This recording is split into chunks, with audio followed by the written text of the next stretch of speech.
ସାଙ୍ଗମାନେ ଆପଣମାନେ ଜାଣିଥିବେ ଯେ ପାକିସ୍ତାନର ଆତଙ୍କବାଦୀମାନେ ଭାରତରେ ପହିଲା ଗମନ ଆଟାକ୍ କରି ଅନେକ ସାଧାରଣ ଲୋକଙ୍କ ଜୀବନ ନେଇଥିଲେ, ଯାହାର ପ୍ରତିଶୋଧ ନେବା ପାଇଁ ଭାରତ ଅପରେସନ୍ ସିନ୍ଦୁର ଆରମ୍ଭ କରିଥିଲା ଓ ପାକିସ୍ତାନରେ ପଶି ଅନେକ ଆତଙ୍କବାଦୀକୁ ମାରିବା ସହ ଅନେକ କ୍ଷୟକ୍ଷତି କରାଇଥିଲା। ଏହି ଅପରେସନ୍ ସିନ୍ଦୁରରେ ମୁଖ୍ୟ ଭୂମିକା ନେଇଥିଲା ଫାଇଟର ଜେଟ୍ ବା ଲଢ଼େଇ ବିମାନ। ଫାଇଟର ଜେଟ୍ ହେଉଛି ସବୁ ଦେଶର ବାୟୁସେନାର ଏକ ମୁଖ୍ୟ ଅଙ୍ଗ। ଆମ ପୃଥିବୀରେ ଅନେକ ଦେଶ ଅଛି ଓ ସମସ୍ତ ଦେଶ ପାଖରେ ଅନେକ ଫାଇଟର ଜେଟ୍ ଅଛି। ଏହା ମଧ୍ୟରୁ ଅନେକ ଦେଶ ଅଛି ଯେଉଁମାନଙ୍କ ପାଖରେ କମ୍ ଫାଇଟର ଜେଟ୍ ଥିବାବେଳେ ଆଉ କିଛି ଦେଶ ଅଛି ଯେଉଁମାନଙ୍କ ପାଖରେ ଅଧିକ ଓ ଶକ୍ତିଶାଳୀ ଫାଇଟର ଜେଟ୍ ଅଛି। ମୁଁ ଆଜି ଆପଣଙ୍କୁ ଦେଖାଇବି ଏମିତି ଏକ ଫାଇଟର ଜେଟ୍ ଯାହା ପୁରା ଗୋଟେ ଗୋଟେ ଦେଶକୁ ମାଟିରେ ମିଶାଇବା କ୍ଷମତା ରଖିଥାଏ। ତା ପୂର୍ବରୁ ଆପଣ ଯଦି ଚ୍ୟାନେଲରେ ନୂଆ ଆସିଲେ ଭିଡ଼ିଓ ଲାଇକ୍ ଓ ଚ୍ୟାନେଲ ସବସ୍କ୍ରାଇବ୍ କରିଦିଅନ୍ତୁ।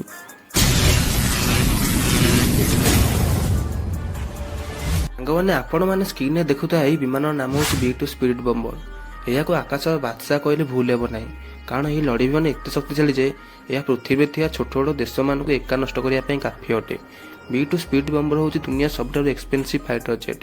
ଏହି ଫାଇଟର ଜେଟ୍ର ଲମ୍ବା 69 ଫିଟ୍ ହୋଇଥିବା ବେଳେ ଏହାର ଚଉଡ଼ା 172 ଫିଟ୍ ଅଟେ, ଯାହା ଗୋଟିଏ ସାଧାରଣ ଫାଇଟର ଜେଟ୍ ଠାରୁ ବହୁତ ବଡ଼ ଅଟେ। ଏହି ଫାଇଟର ଜେଟ୍ରେ ଏମିତି ଟେକ୍ନୋଲୋଜି ଲାଗିଛି ଯାହାଦ୍ୱାରା ଏହି ବିମାନ ଶତ୍ରୁର ରଡ଼ାରରେ ଜଣାପଡ଼େ ନାହିଁ। ଏହି ବିମାନର ଡିଜାଇନ୍ ପୁରା ଗୋଟିଏ ପକ୍ଷୀ ପରି ଦେଖାଯାଏ, ଯାହାଦ୍ୱାରା ଶତ୍ରୁମାନଙ୍କୁ ଦୂରରୁ ଦେଖିଲେ ଏହା ଗୋଟିଏ ପକ୍ଷୀ ପରି ଦେଖାଯାଏ।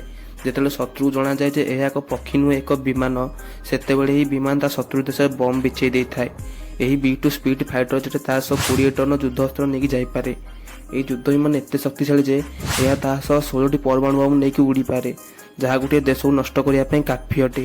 ଏହି ଯୁଦ୍ଧ ବିମାନ 1010 ଘଣ୍ଟା ପ୍ରତି ବେଗରେ ଉଡ଼ିବା ସହ 50,000 ଫୁଟ ଉପରେ ଉଡ଼ିପାରେ।